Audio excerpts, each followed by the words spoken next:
What's going on, guys? Welcome back to another episode of Breakfast with Perkins. I'm, of course, your host, Perkins, and of course, the release of the new and heavily awaited game Forza Horizon 6 is now with us. And I've been playing it since the 15th, got the early access upgrade and stuff like that. And I just kind of wanted to talk about my thoughts and feelings on that really quick. Obviously, it's been met with universal acclaim, no issues. And of course, it's not a perfect game, but I will say, when you're with your partner, girlfriend, boyfriend, whatever, and they're not perfect, they may leave the seat up when they piss. They may not wipe the floor after a shower and then it's all, wet and you step in it with your sock or something like that. They're not perfect, but they're perfect to you. That's what Forza Horizon 6 kind of is to me. So I just wanted to real quick here to talk about the things I liked, things I didn't like, and then kind of what's in the future and my personal thoughts on the Japan location. So first off, Japan, obviously this has been a long-awaited destination since inception. I don't think really anyone ever talked about going to Japan with the first Forza Horizon, but after 3 and 4, it's like, Japan, we need to get to Japan. And of course, Japan is the pinnacle of car culture. I mean, it doesn't really there's not really a country synonymous, well, let me rephrase, with Japanese car culture. Obviously, hey, it makes sense, Japanese car culture, big in Japan. You fucking idiot. But car culture, heavy in Japan, and there's a synonymity, I don't even know if that's a word, with cars in Japan, and I love that. I love that they went to Japan, and I'm actually really happy that there wasn't like an Assassin's Creed moment, because when Assassin's Creed went to Japan, that was great, that was well and good. Ghost of Tsushima had already beat him to the punch. It was kind of watered down, like, oh, you guys got to Japan. Too little, too late, because there's a game over here that did the whole assassin samurai thing. They did it phenomenal, and you guys took way too long to do it. So Forza doesn't really have competition in that way. Yeah, there was the crew and all that stuff, but on a grand scale, Forza doesn't really have competition. So Japan, I'm absolutely in love with the location.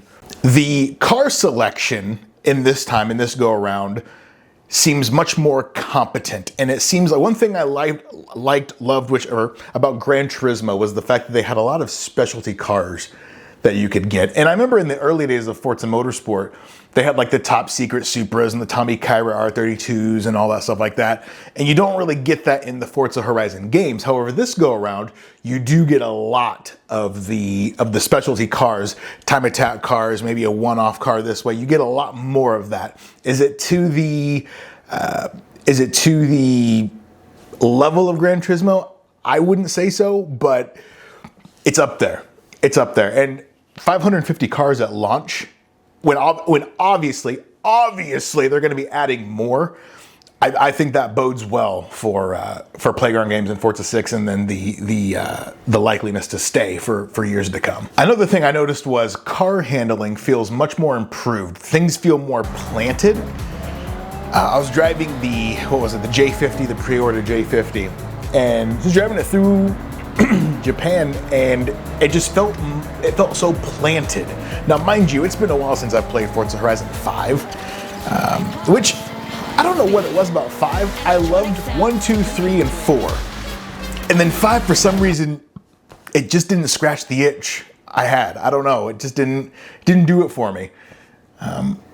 But Forza 6, obviously, Return to Japan, it's like, whoa. Now, if you're coming fresh out of Forza 5, it might just feel like Forza 5 in Japan, but it's been forever since I've played Forza 5, Horizon 5, rather.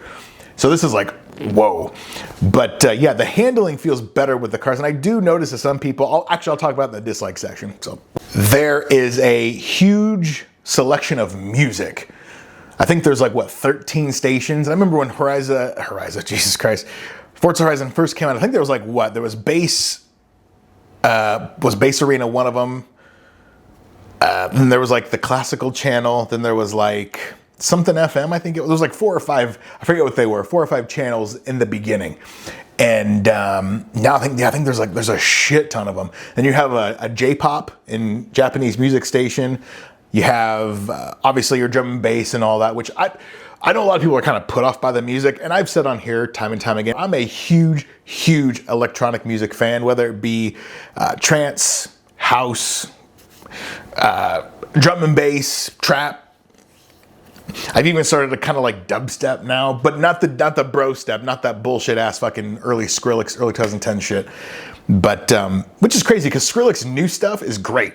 His old stuff's dog shit. It's the same guy. Anyway, but yeah, those are, and then the car sounds I've noticed have gotten a big upgrade as well, which is really nice. It didn't really hinder me at all. I know the car sounds were a big point of contention for a lot of players. Didn't really hinder me at all, but it's nice that they put on that extra effort to go, you know, do that stuff and upgrade. They've also remodeled some of the older cars, and I've listen, when I play a game, I'm there to play a game. You know, I come from playing games like Midnight Club and stuff like that. Real car, you know, 1-to-1 ratio. I couldn't give a fuck about that when I grew up playing with like unlicensed cars and Midnight Club and stuff like that. It didn't really hinder me, but it's nice they also went back and remodeled some of those older cars as well. So it's just one of those things that lets you know, like, hey, they're putting in the extra effort, you know, and I think that's commendable. I like that. And also one thing that caught me completely off that I absolutely love, and it might be the Fallout person in me, is the customization of your garages. So anytime you get a house, you can customize the garage. You can set it up however you want, and it's a pretty robust and comprehensive customization system. I figure it might be like a couple chairs, a TV, and something. I mean, it's pretty. You could set up certain walls. You could do extra levels in your garage. You could do. There's a lot of stuff you can do in those garages to make them personally yours, and it's insane. I would even go far as to say there's more customization with your garage and your house and stuff than there is with the actual cars. And that's not a slight. There's nothing for the cars. There's just so much with the houses and the garages that you can customize. You can customize the property that the garage is on, and then the garage itself. And there is just it's a lot. I spent 2 hours one morning after work just customizing my garage, and I had a great time with it. But yeah, those are the likes, and then let me go into some of the things that they're not game breakers, just little things I'm just like, eh. One thing I do wish was I wish progression, and this is obviously as a 35-year-old, when I was younger, playing games like Midnight Club, Need for Speed, the progression of those games seemed to be it was a slow, but it wasn't a slow crawl. It was you felt satisfaction when you unlocked that next tier of cars, when you upgraded a certain car of your own. I just took a shower, so if it looks like I'm sweating, it's just, I promise I'm not sweating. There was a slow progression, but it felt good when you did progress because there was a genuine feeling of accomplishment there.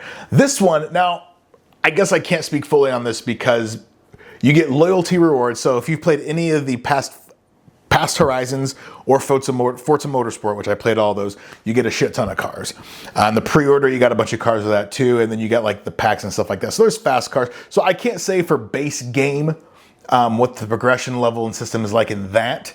So maybe I'm just talking about something I don't know about. But it seems like right out the gate, you can get some pretty like insane cars if you want to. I do like that freedom, but I also like the ability to progress and to feel accomplished. One thing I also will say is I do wish, and I think this is unanimous across all of the Horizon community, is I do wish there was more customization options for your cars. And again, this harkens back to the Need for Speed days where you could have a Honda Civic, there'd be a choice of 40, 50 different bumpers, and each single one would fit to the car. You know what I'm saying? And it gave you that true unique ability to have a car that you really wanted. And that was anything. Now, I don't know, I mean, they could do that. They've done it, not in Forza, but they've done it in gaming before. I don't know why they couldn't do it now. And it could also be a licensing thing, like, yeah, a Nismo. Obviously, you wouldn't put a Nismo, you know, front lip on a Yaris or something like that. But just like make you like standard bumpers. But then again, I guess that's the whole licensing thing, you know. Obviously, you know, Bomex didn't license a front bumper for a GMC Jimmy. You know what I mean? So I get it, but I just wish there was more to make the cars your own. I do wish that the character customization was a bit more robust. Though then again, you're there to race. You're not there to have this, you know, one-to-one lifelike avatar of yourself in the game. But it just, because my guy, he looks like a fucking idiot. Like he's sitting in the garage and he looks fucking insane. But that's okay. That's awesome. Last thing too, which is, it's like a weird thing. It's an issue, but it's not an issue. was when you think of Tokyo, you think of dense, crowded streets. Now, obviously, that doesn't lend well to racing if you're having to dodge pedestrians and traffic. I get that. On the other hand, I do wish that there was a little more traffic in the streets. Now, I don't know if there's a mod that someone could come out with that could adjust density sliders. I know that the devs were talking about potentially giving a density slider, you know, if you're making your own types of races and stuff like that. But I think a density slider would be good. And I don't know how modding in Forza goes. Like, I know in Assetto Corsa they had those no hesi servers and stuff like that where they're just going balls to the wall ape shit. And I don't know if you could do that. I don't know how modding works. I do mod my shit, but I don't know the back end of it. And I don't know if they could do certain servers off of Horizon 6 that would allow you to do, like, because no hesi on that highway would be sick. It'd be really cool. But those are just a couple of my complaints. A couple things I did want to touch on, though, was first off, where does Playground Games go from here?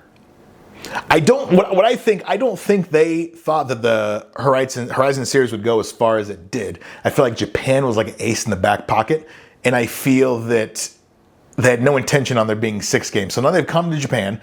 Where do you go from here? That's equally as like, whoa, you know? And obviously I'm in the States, so I immediately go into like, you could do Miami, like you could do Florida. Maybe that'd be kind of cool. Vegas would be really cool. I like, yeah, Chicago. I mean, I don't know where you go. Maybe also you could do Germany. Germany's got a huge car culture. It's just you on the Autobahn.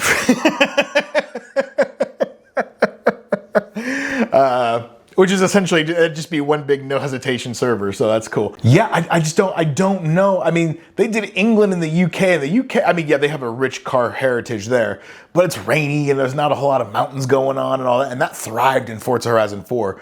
So I'm real curious as to what the next installment's gonna be, and where it's gonna be. Also, one thing a lot of people do not touch on is that this game, universally acclaimed, pretty much a grand slam for Playground Games, which is great. It's also great because no other reviewers talked about this. They also have, not that I'm a reviewer, they also have Fable that's supposed to come out later this year. If they put the same quality into Fable as they have Forza Horizon, this will be a huge year. Huge year. It's already a huge year for Playground. Last I looked up, their highest play count on Steam, not even including console, on Steam was, I think it was 278,000 players was their 24-hour peak. And I think right now they're right at around like 170, which is more than double of what Horizon 5 was at its peak. So yeah, the game's huge. It's a success. And I think that lends well because obviously I'm a huge Fable guy. I think that'll be great if they put the same quality and care into Fable as they have Horizon. And they'll have 2 Grand Slam games. I would love nothing more for Playground Games. Would love that for them. But yeah, those are my thoughts and feelings on that. How do you guys feel about it? Do you like Japan? What would you change? What do you like? What do you not like? You know, just let me know. You're not going to let me know, but it'd be nice to have that conversation. Nice to have that dialogue. Nice to have that. But yeah, I'll land the plane there, and I appreciate you guys. Catch yous.